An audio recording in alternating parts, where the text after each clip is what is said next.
ગુજરાત રાજ્યના ગૃહમંત્રી હર્ષ સંઘવી આવ્યા ભાવનગર। ગૃહમંત્રી હર્ષ સંઘવી દ્વારા એસટી બસમાં નવી આવેલ બસોનું કર્યું લોકાર્પણ। ગૃહમંત્રી હર્ષ સંઘવી દ્વારા નવી ટેકનોલોજી વાળી 25 બસોનું કરાયું લોકાર્પણ।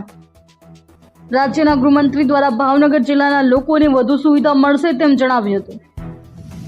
ભાવનગરમાં હર્ષ સંઘવી દ્વારા નવી ટેકનોલોજી વાળી બસોનું લોકાર્પણ કરતા લોકોની મુસાફરીની સુવિધાઓ વધશે। ભાવનગરના અનેક અંતરિયાળ ગામડાઓ હજુ પણ એસટી બસની લોકોને સુવિધાઓ મળતી નથી। અશ્વિન ગોહેલ, જીએ ન્યૂઝ, ભાવનગર।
આજે ભાવનગરની ભૂમિ પરથી 25 નવી બસો અહીંના સૌ નાગરિકો માટે સેવામાં ચાલુ કરવામાં આવી છે।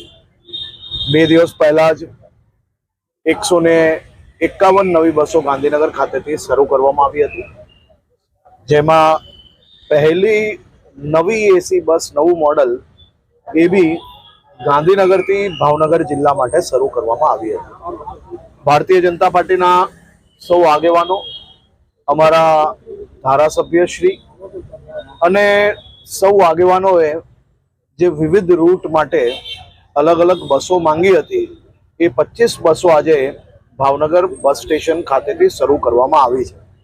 આ બસો થકી કાલથી જ આ જિલ્લાના હજારો લોકોને સીધી અને વ્યવસ્થાઓ જોડે જોડે નવી બસોની અંદર જે ટેકનોલોજીનો ઉપયોગ કરવામાં આવ્યો છે, જેથી ભાવનગરના સૌ નાગરિકોની યાત્રા વધુ સરળ બની શકે તેનો અમે લોકોએ પ્રયત્ન કર્યો છે। આજે ભાવનગર ખાતે બીજા બી વિવિધ કાર્યક્રમો રાખવામાં આવ્યા છે, જ્યાં હું હાજર રહેવાનો છું। આભાર। સામાન્ય રીતે ક્યારેય બી કોઈ બી ઘટના બને તો વ્યક્તિએ પત્ર લખવાનું એ એની જવાબદારી, કોઈ બી સામાન્ય ફરિયાદ હોય કે પછી કોઈ બી ઘટના બને તો ત્યાંના ચૂંટાયેલા પ્રતિનિધિ હોય કે પછી સામાજિક લોકો હોય તો એ હંમેશા એકબીજાને જાણકારી આપતા હોય છે। એનાથી કોઈ બી પ્રકારની કાયદાની પરિસ્થિતિ બગડી ગઈ કંઈ જ નથી, તમે બી અહીંયા જ રહો છો, પરંતુ જે ઘટના જે કોઈ લોકોને ધ્યાને આવે એ ગૃહમંત્રીના ધ્યાને અપાવે તો જ આપણે વધુ કડકાઈથી કામ લઈ શકીએ છીએ અને ભાવનગરમાં બી વધુ કડકાઈથી કામ લેવામાં આવી બી રહ્યું છે અને આવનારા દિવસોમાં હજી વધુ કડકાઈથી કામ લેવામાં આવશે।